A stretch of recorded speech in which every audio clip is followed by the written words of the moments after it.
kitchen. I'm Karlene Brintzenhoff in Kutztown, Pennsylvania. Today we're going to be making a cookie called Linzer Stangerl. And it's a cookie that can be used for Christmas time or birthdays, Valentine's Day, whatever you choose. And hope you'll like it. Okay, let's get started with the recipe. So this recipe uses 2 sticks of butter plus 1.5 tablespoons. And I've softened this slightly to get started. So we'll put that into the mixer. And it also uses 120 grams of sugar. And so what we're going to do is mix the sugar and butter together and beat it for a good 6 to 8 minutes, because that will lighten the batter. And you want to make sure you get all that granulated sugar mixed in with the butter really well.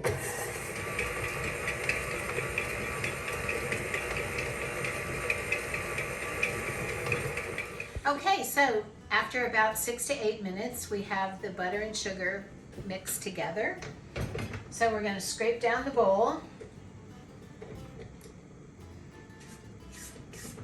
And then we're going to add 3 egg yolks. So we're going to separate the eggs in a moment.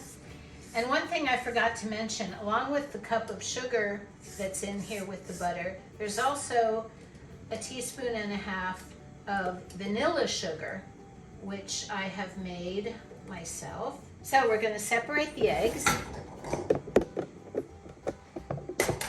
And I'm going to do it the cheater way and use this handy little device to separate the eggs and the yolk because it's foolproof.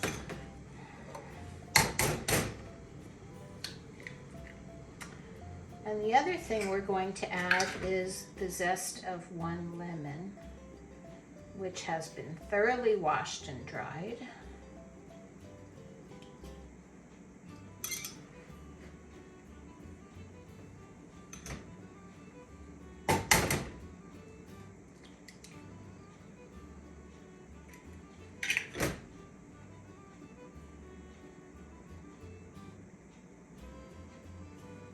So there are 3 egg yolks, and I'm going to zest the lemon right into the bowl, as so. And there's not really a measurement for this. It's probably about a tablespoon, but it's just 1 good sized lemon.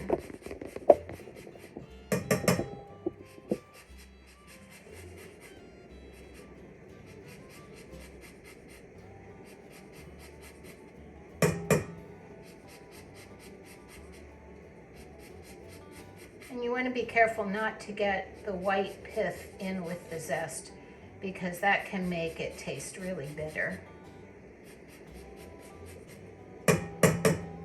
So we have our lemon zest, and we're also going to put in a tablespoon of vanilla.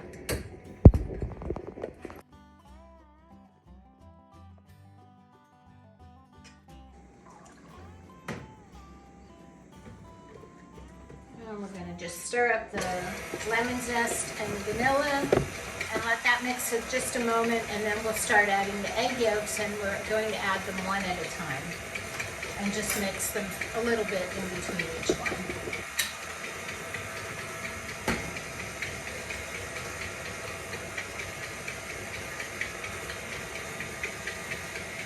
So we'll put in the first egg yolk.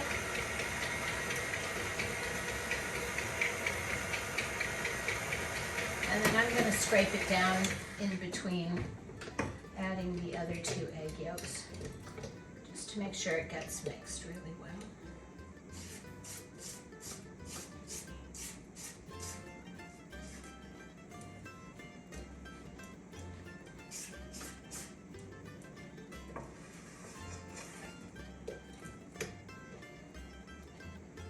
Looks kind of messy at this point, but it will come together.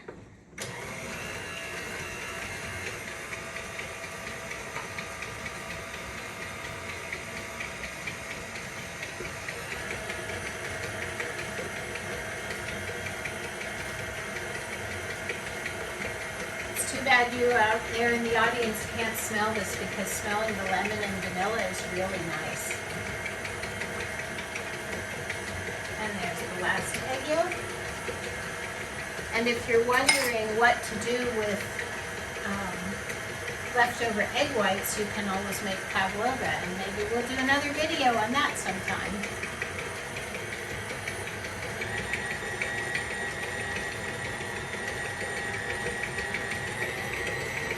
Okay, once the egg's all incorporated, then we're going to add 2 3/4 cups flour and a teaspoon of cornstarch, and I have that already measured out too.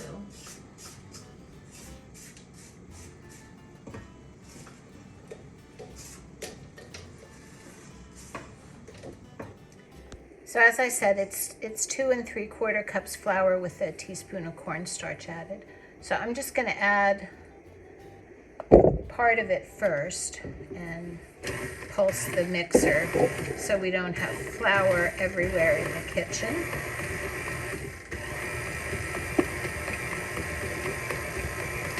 And once that's sort of blended in, I'm going to put the rest of the flour in.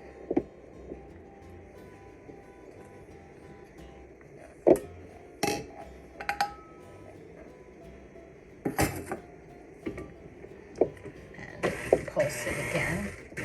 Now, this recipe does not call for any liquid ingredients, but because we're going to be piping it onto a cookie sheet, I'm actually going to add a little bit of milk to loosen the batter just slightly. So I'm just going to turn it on low and just add maybe like a tablespoon or so at a time. Because you want to be able to put it in a piping bag and be able to pipe it. And the way the recipe was written, the batter was very, very stiff.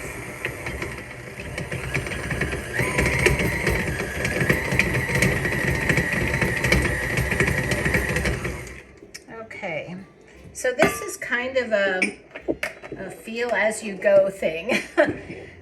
Those of you that have done piping know that if your batter is too stiff, it becomes almost impossible to pipe it.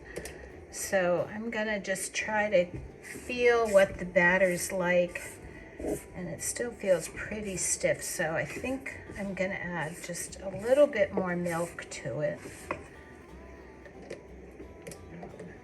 I've done some experimenting with this recipe, and one of the experiments I did add too much milk. And when I piped the cookies on the cookie sheet and baked them, they kind of just spread out, and it didn't work real well. So all you bakers out there know that baking is a combination of science and art. And I would say this is the art part of it, getting the batter the right consistency. Okay, that looks pretty good. So we'll clean up the batter here, the beater and the pan and the bowl, and then we will put it in a piping bag and pipe the cookies out onto parchment on a cookie sheet. Okay, so we're ready to pipe.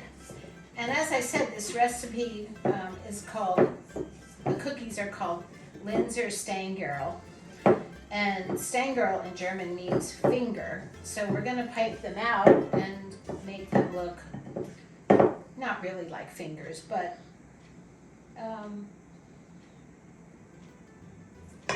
little rectangles kind of. Okay. So we're using a fairly large tip for our piping. You can see, you could use really any sort of piping tip you want. It just depends how big you want the cookies to end up being.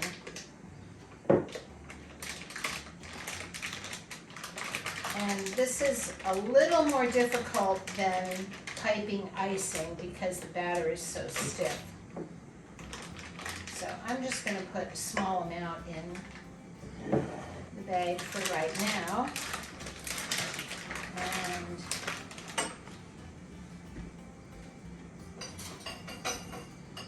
I use the handle of a wooden spoon to push the dough down into the tip. And you can see I really have to push hard because of the batter being so stiff.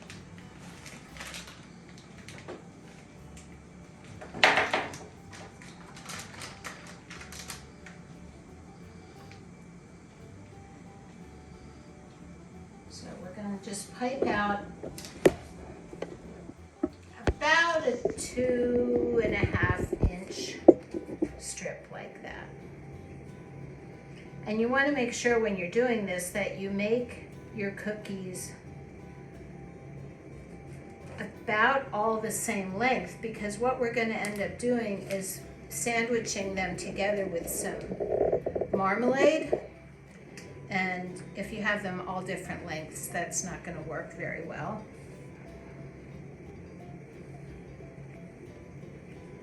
So just try to get them all about the same length.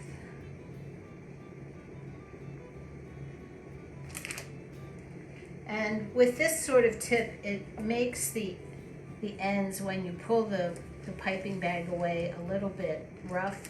So I just kind of flatten them out a little bit with a spatula or a spoon. That's basically how they're piped, and now we'll get some in the oven for you. We're ready to bake the cookies now, and the oven is set to 375 degrees.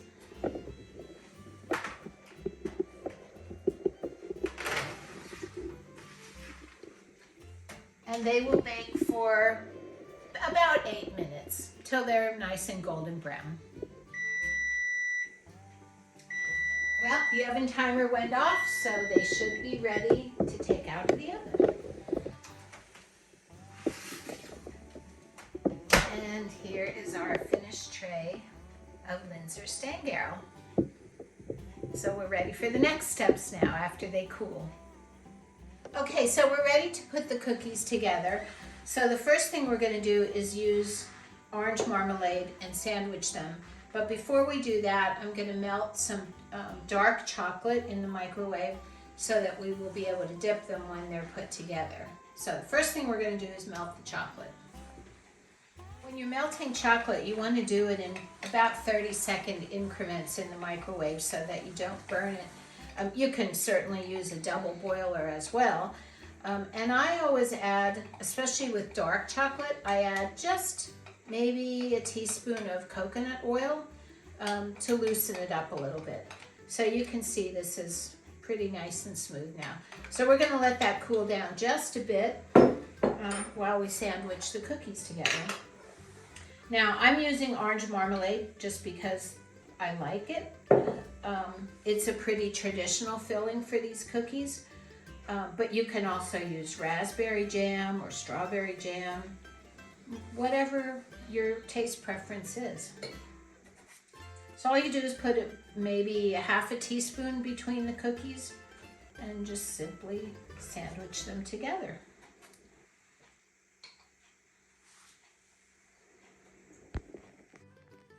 These do make a pretty nice large cookie. So if you're making a tray of cookies for a gift or someone, you might want to use these along with some other kinds of cookies and maybe some other smaller cookies, because these are pretty large. And you could also make the cookies smaller, but then it's a little bit more difficult to dip them in the chocolate. You want them long enough so that when you dip them, you're not getting your fingers in the chocolate.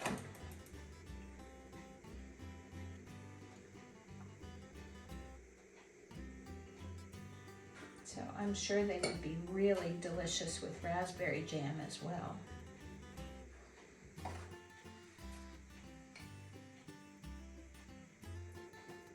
Which of course in my household, if I used raspberry jam, it would be from the raspberries that I grow in my garden and made into jam. Okay, so there we have the cookies put together, and our chocolate's nice and smooth. So all I'm going to do is dip one end of the cookie into the chocolate.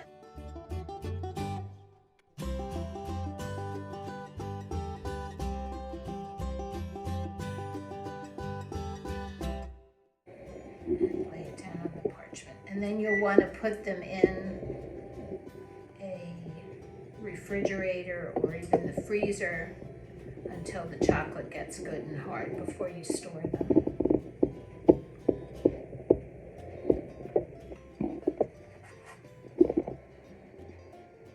Don't they look yummy?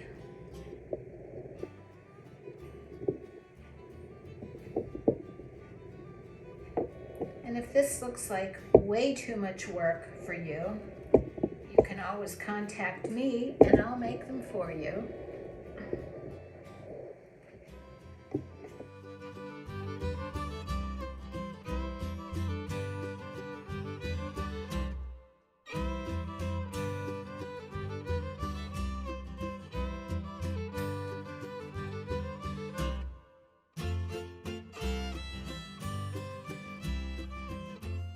And here we have a plate of finished Linzer Stangerl cookies.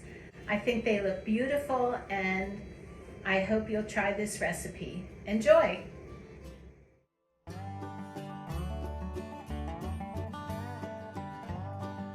So I mentioned in the previous recipe that I make my own vanilla and vanilla sugar, so I'm going to give you just a real quick taste of how that's done.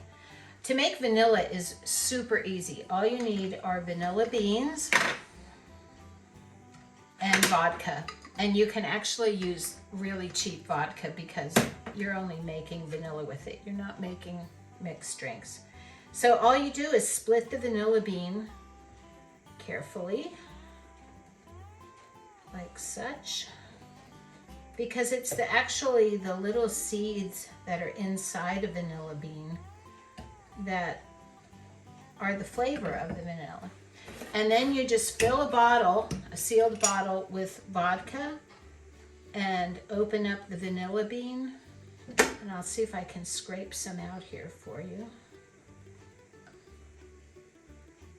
so you can see what the seeds, so you can see that's what the seeds look like.